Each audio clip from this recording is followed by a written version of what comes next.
കൊച്ചിൻ മനാഫ്.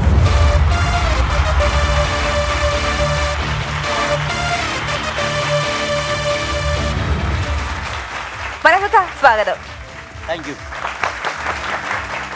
മനാഫ്ക കലക്കി കടുവറുതു. പിന്നെ അല്ല ഡയാന, മനാഫ്ക ടിപ് ടോപ്പ് അസീസ് എന്ന് പറയുന്ന നാടകകൃത്തുണ്ട്. അദ്ദേഹത്തിന്റെ ഹാസ്യ നാടകങ്ങള് വളരെ പോപ്പുലർ ആണ്. കൊച്ചിക്കാരനാണ്. മനാഫ്ക ഏകദേശം ഒരു 18 വയസ്സുള്ളപ്പം അദ്ദേഹത്തിന്റെ കൂടെ നാടക രംഗത്ത് ഹാസ്യം ചെയ്യാൻ എത്തിയിട്ടുള്ള ഒരാളാണ് അല്ലേ?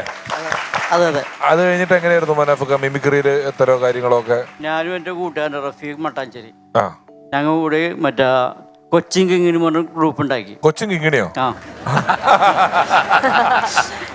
അത് കൂടെ പിന്നെ അങ്ങ് ഇതായി പിന്നെ ഹഫീസ് ഖാന്റെ നാടകത്തിലേക്ക് വന്നത്. അപ്പോൾ അവിടെ വന്ന് എനിക്ക് ഗുസ്തി പഠിക്കേണ്ട രമേന്റെ മരണം, അലാവുദ്ദീൻ അത്ഭുത വിളക്ക്, ഗുരുവും ശിഷ്യരും, പിന്നെ സന്തുഷ്ട കുടുംബം, ഇപ്പികളുടെ വാർഡ്, ഈ നാടകത്തിലേക്ക് അങ്ങ് കളിച്ചോണ്ടിരിക്കുന്നത്. അപ്പൊ അതിൽ ഫിലിം സ്റ്റേറ്റൻ ഉണ്ട്, അതായത് ഡയാന സിൽവസ്റ്ററിന്റെ അച്ഛൻ. അതെ, സിൽവസ്റ്റർ എന്ന് പറയുന്നത് ഡയാന സിൽവസ്റ്റർ എന്ന് പറയുന്ന സിനിമാലെ പോലുള്ള വലിയ വലിയ പ്രോഗ്രാമുകളിലെ പ്രൊഡ്യൂസർ ആയിട്ടുള്ള ഡയാന ചേച്ചിയുടെ അച്ഛനാണ് സിൽവസ്റ്റർ ചേട്ടൻ.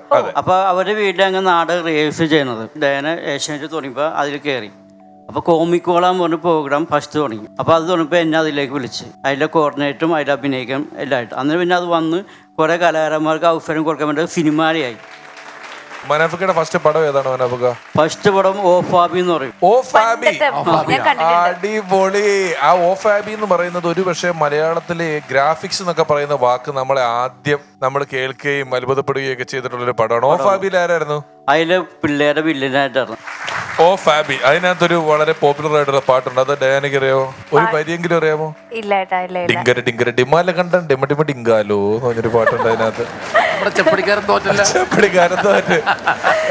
അതാണ് ഡിങ്. അങ്ങനെ ഒരു പാട്ടൊക്കെ ഉള്ളൊരു പടമാണ്, ഞാൻ ഓർക്കുന്ന പടമാണ്. ഓ ഫാബിയിൽ വന്നു. പിന്നെ എനിക്ക് വന്നത് രസികൻ, ദിലീപേട്ടന്റെ രസികനിൽ മറ്റേ ഇത് സദാന്റെ സമയം ചായക്കടക്കാരുണ്ട്. സദാനന്ദ സമയത്തിന്റെ ചായക്കടക്കാരൻ ഫലാമുക്കാരൻ മോനായിട്ട്. അപ്പൊ എല്ലാവരും ഒറിജിനൽ മോനാന്ന് കൊടുത്ത്. ഞാനും ഫലാമുക്ക് ഒരേ മോഹൻ ഗീത സലാം എന്ന് പറയുന്ന നടനാണ്. അദ്ദേഹമാണ് കുഞ്ഞിക്കൂനലിലൊക്കെ ഇവരുടെ അച്ഛനായിട്ടൊക്കെ അഭിനയിച്ചിട്ടുള്ള ആള്. സർക്കസുകാരനായിട്ട് അഭിനയിച്ച അദ്ദേഹത്തിന്റെ മകനാണെന്ന് തന്നെ തോന്നുന്ന രീതിയിൽ അഭിനയിച്ചു. അപ്പൊ ഒറിജിനൽ മാനാൻ പറഞ്ഞിരിക്കുന്ന എല്ലാവരും ഈ സംസാരമൊക്കെ അതുപോലെ തന്നെയാണല്ലോ, എല്ലാം അങ്ങനെ തന്നെ. പിന്നെ മനാഫ്ക്ക് കുറെ 50 പടം കഴിഞ്ഞില്ലേ? 50 പടങ്ങൾ കഴിഞ്ഞു. ഒരുപാട് പടങ്ങളുടെ ചെറിയ ചെറിയ വേഷങ്ങള് ഇങ്ങനെ മനാഫ്ക്ക് വരും, പൊട്ടിക്കും, പോകും. ഷാജും കൂടി അമർ അക്ബർ അന്തോണി, പിന്നെ അമർ അക്ബർ ആന്റണിയിൽ ഏതായിരുന്നു മനാഫ്ക്ക്? എന്നോട് എണീറ്റ് പോകാൻ പറയില്ലേ സ്റ്റേജിൽ, ഞാൻ മോണോക്ട് കാണിക്കുമ്പോ എനിക്ക് പോടാന്ന് പറയല്ലേ. ടോള് ഇറങ്ങിയത്. ടോള് ഇറങ്ങി. എത്ര വർഷമായി മനാഫ്ക്ക് ഫീൽഡില്? ഞാൻ ഇപ്പൊ 36 കൊല്ലായി. ആഹാ. പക്ഷെ ഇക്ക ലൊക്കേഷനിൽ വന്നാൽ അവിടെ ആളുള്ള പോലെ അറിയില്ല കേട്ടോ. അത്ര സൈലന്റ് ആയിട്ട് എവിടെയെങ്കിലും ഒതുങ്ങി കൂടി ഇരിക്കുള്ളൂ. ഇപ്പോഴും വന്നിട്ട് ആ റൂമിന്റെ ഉള്ളിൽ ഇരിക്കല്ലേ. അങ്ങനെയാ മനാഫ്ക്ക് അങ്ങനെ ഒരാളാണ്.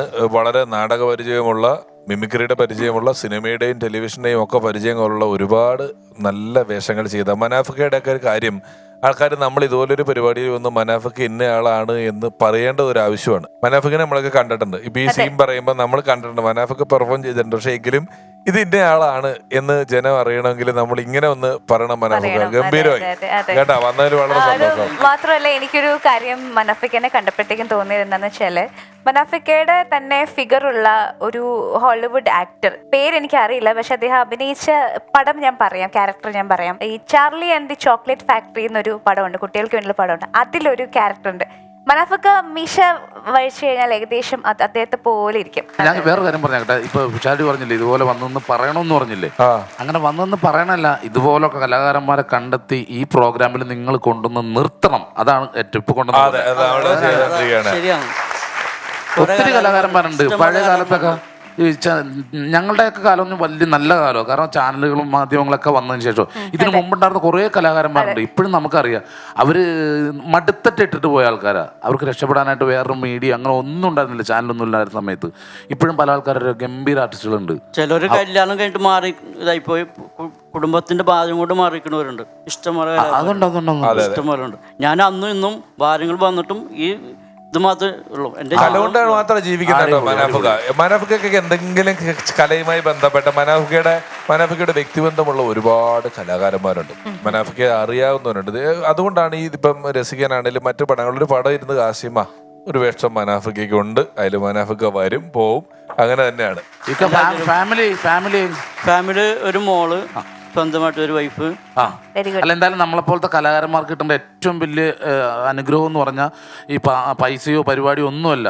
നമ്മൾ എന്താണെന്ന് അറിയണം, നമ്മുടെ ഫീൽഡ് എന്താണെന്ന് അറിയണ ഒരു നമ്മുടെ ജോഡി, നമ്മുടെ ഭാര്യയെ കിട്ടുന്നതാണ് ഏറ്റവും വലിയ കാര്യം. അല്ലെങ്കിൽ പല കലാകാരന്മാരും നിന്നു പോകും.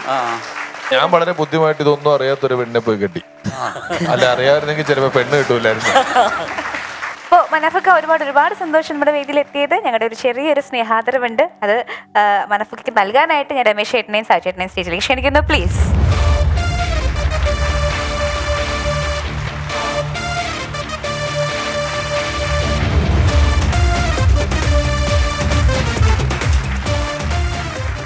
ശ്രീ കൊച്ചിൻ മനാഫിക 36 വർഷങ്ങൾ ആയി ഹാസ്യലോകത്തും അഭിനയ ലോകത്തും സജീവമായി നിലകൊള്ളുന്നു. അദ്ദേഹം വർത്തമാനത്തിനിടെ പറഞ്ഞൊരു കാര്യം, വേറൊരു പണിക്ക് പോയിട്ടില്ല എന്നുള്ളതാണ്. അങ്ങനെ വേറൊരു പണിക്ക് പോവാതെ ഈ പണി തന്നെ ഇങ്ങനെ ചെയ്യാൻ പറ്റുക എന്ന് പറയുന്നത് ഒരു കലാകാരൻ്റെ പ്രതിഭ തെളിയിക്കുന്നതാണ്, അയാളുടെ വ്യക്തിത്വം തെളിയിക്കുന്നതാണ്. അങ്ങനെ ഡയാന സിൽവസ്റ്റർ ഒരുപക്ഷെ ഹാസ്യ ലോകത്ത് ഒരുപാട് സംഭാവനകൾ ചെയ്തിട്ടുള്ള ഞങ്ങളുടെയൊക്കെ ഡയാന ചേച്ചിയാണ് മനാഫിക്കെ ഫീൽഡിലേക്ക് കൊണ്ടുവന്നതെന്ന് പറയുന്നു. ടെലിവിഷനിൽ ഞാൻ ചെയ്ത ആദ്യത്തെ പരിപാടിയുടെ സംവിധായിക, അല്ലെങ്കിൽ ടെലിവിഷനിൽ ഞാൻ ആദ്യം ചെയ്ത പരിപാടി നിർമ്മിച്ചത് ഡയാന ചേച്ചിയാണ്. അങ്ങനെ വേണമെങ്കിൽ എനിക്കും പറയാം, എന്റെയും തുടക്കത്തിൽ വലിയ സ്വാധീനം ചെലുത്തിയിട്ടുള്ള ഒരാളാണ് ഡയാന ചേച്ചി. അപ്പോൾ ഡയാന ചേച്ചി കണ്ടെത്തിയ മറ്റൊരാളായിട്ടുള്ള മനാഫിക ഈ വേദിയിൽ എത്തിയതിന് ഒരുപാട് നന്ദി പറയുന്നു. ഞങ്ങളുടെ വക ഒരു ചെറിയ ആദരവ്.